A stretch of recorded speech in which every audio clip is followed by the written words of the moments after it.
रामायण।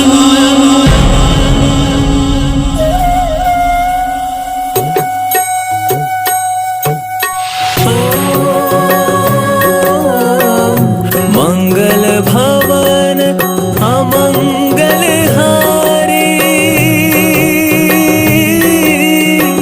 द्रवहु सुदशरथ अजर बिहारी।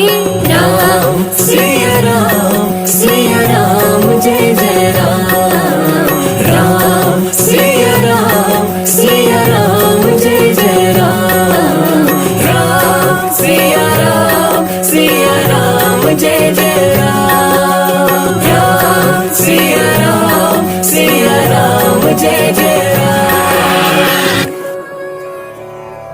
मैं काल हूं। मैं अयोध्या राजमहल में अचानक आए संकट का साक्षी रहा हूं। जिस समय पूरी अयोध्या श्री राम के राज्याभिषेक की तैयारी में लगी थी, तभी दूसरी ओर कुबड़ी दासी मंथरा कूटनीति का चक्रव्यूह रचाने में लगी थी। उसके मीठे विष का असर महारानी कैकेयी पर धीरे धीरे चढ़ने लगा था। वो भरत को युवराज बनाने के लिए सहमति दे चुकी थी, पर मंथरा इतने से ही मानने वाली नहीं थी। झूठ कहूं तो पाप लागे रानी, पर राम के वनवास के बिना भरत के युवराज होने का कोई अर्थ ही नहीं है। छी छी, ऐसी ऊंची बातें मैं महाराज से कैसे कहूंगी मंथरा। तो क्या तुम ये चाहोगी कि भरत युवराज होकर भी राम की चाकरी करे? चलो चलो मान लेती हूँ, हाँ, पर महाराज मेरी बात क्यों मानेंगे भला? उन्हें क्या पड़ी है कि मेरे पुत्र के लिए वो रघुवंश की परंपरा तोड़ दे? अरे रानी, मांगने पर तो भगवान भी वरदान देते हैं, फिर महाराज तो साधारण इंसान है। वैसे भी तुम्हें तो उनसे मांगने का अधिकार है। कैसा अधिकार? क्यों भूल गई रानी? तुम्हारे 2 वरदान आज भी उधार है महाराज पर, है ना? झूठ कहूं तो पाप लागे। देवासुर संग्राम को याद करो, जब तुम महाराज के साथ युद्ध में गई थी और वहां लंकापति रावण से सामना हुआ था।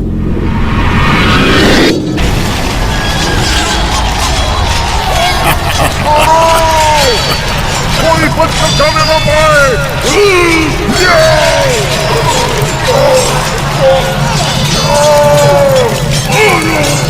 छोड़ना नहीं किसी को।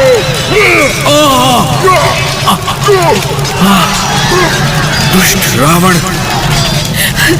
महाराज महाराज महाराज, आपको कुछ नहीं होगा महाराज, कुछ नहीं होगा।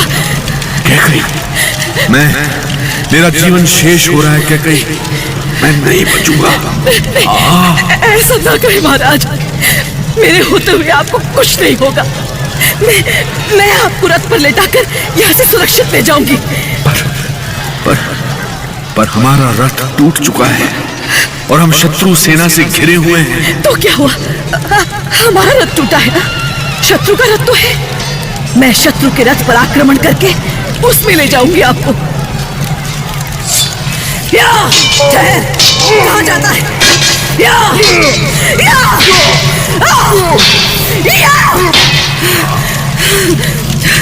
आइए महाराज, आइए।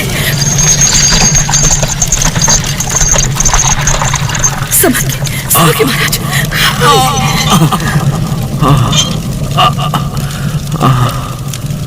मैं तुम्हारा उपकार कभी नहीं भूल सकता कैकेयी। तुम्हारे हाथों से मुझे नया जीवन मिला है। रक्त का बहना रुक गया है महाराज, मैंने लेप लगा दिया है।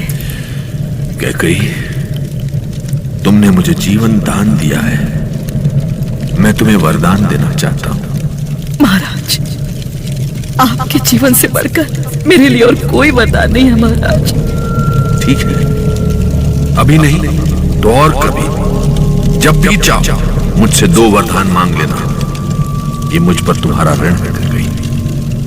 कैकेयी का वो बहुत बड़ा ऋण था महाराज पर, जिसके बदले में वो कुछ भी देने को तैयार थे। पर क्या उसके बदले कैकेयी महाराज से इतना बड़ा अधर्म करने को कह सकेगी? क्या वो इतनी कठोर हो सकती है? कुछ याद आया रानी? हैं? याद आए महाराज के दिए हुए 2 वचन? सब कुछ याद आ गया, सब कुछ। हाँ, दो वरदान महाराज पर आज भी उधार हैं। तो किस जन्म के लिए बचा के रखे हैं वो वचन? आज मांग लो, पर याद रहे सब कुछ भरत के अयोध्या आने से पहले ही हो जाना चाहिए। झूठ कहूं तो पाप लागे रानी, वरना सारा खेल बिगड़ जाएगा। और मंत्रा का मंत्र काम कर ही गया। अब इधर कैकेयी मंत्रा के रंग में रंग चुकी थी और उधर महाराज दशरथ के मन में कुछ अशुभ आशंकाएं उठने लगी थी। उनका दिल जोर जोर से धड़क रहा था। अपनी इस घबराहट को मन में दबाए हुए वो सीधे आर्य सुमंत के पास पहुंचे।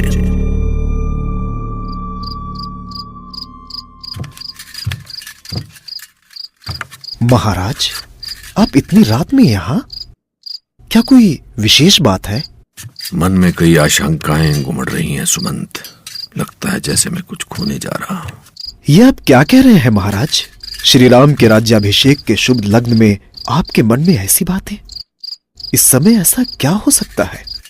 किस आशंका की बात कर रहे हैं आप? राम के राज्याभिषेक की सूचना सुनकर पूरी अयोध्या खुशियां मना रही है। प्रजा में उल्लास है। पर आप चुप क्यों हो गए महाराज? सब कुछ ठीक ही तो चल रहा है। पर महारानी कैकेयी, उनकी कोई सूचना नहीं है। वो तो सदा आपकी शक्ति बनी है महाराज। राजमहल से लेकर युद्ध भूमि तक वो हमेशा आपके साथ खड़ी रही हैं, आपकी शक्ति बनकर। उन्होंने सदा आपकी भावनाओं को समझा है। यही तो चिंता की बात है सुमंत। कैकेयी हर पल हमारे साथ होती है, पर पता नहीं क्या बात है। आज संध्या के बाद उन्हें देखा नहीं। हो सकता है महारानी राज्याभिषेक की तैयारी में लगी हो, या महारानी कौशल्या के महल में हो। मैं महल का कोना कोना देखाया हूं सुमंत। मैं दासियों से पता करता हूं महाराज। नहीं सुमंत, दासियों से पूछना उचित नहीं है। मैं स्वयं देखता हूं।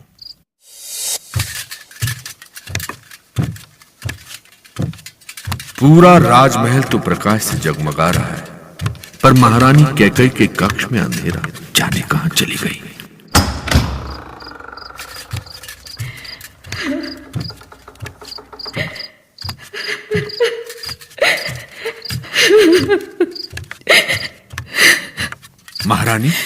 महारानी कैकेयी,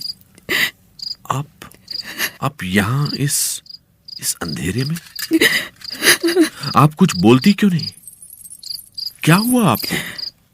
आपको देखने के लिए हमारी आंखें अधीर हो उठी हैं और आप... महारानी, क्या हो गया आपको?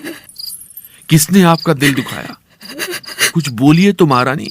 प्रिय, छोड़ दीजिए मुझे मेरे हाल पर और लौट जाइए उल्टे कदमों से।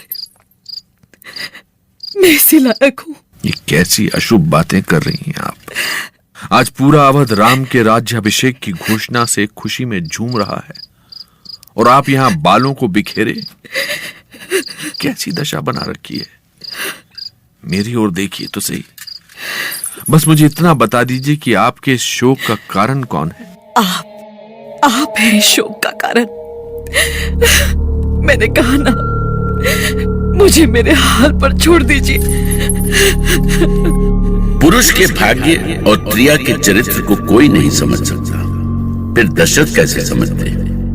अपने मन की सच्ची भावनाओं के साथ राम के राज्याभिषेक की घोषणा करके वो जो कर सकते थे कर चुके थे। अब कैकेयी की बारी थी और वो जो करने वाली थी उसकी कल्पना तो दशरथ को स्वप्न में भी नहीं थी। कितना प्रेम दिया था उन्होंने कैकेयी को, अपनी सभी रानियों से बढ़कर, और वो थी भी इस योग्य। पर आज ऐसी घड़ी में वो अपने किए का बदला इस तरह मांगेंगी? भला ये दशरथ कैसे सोच सकते थे? राम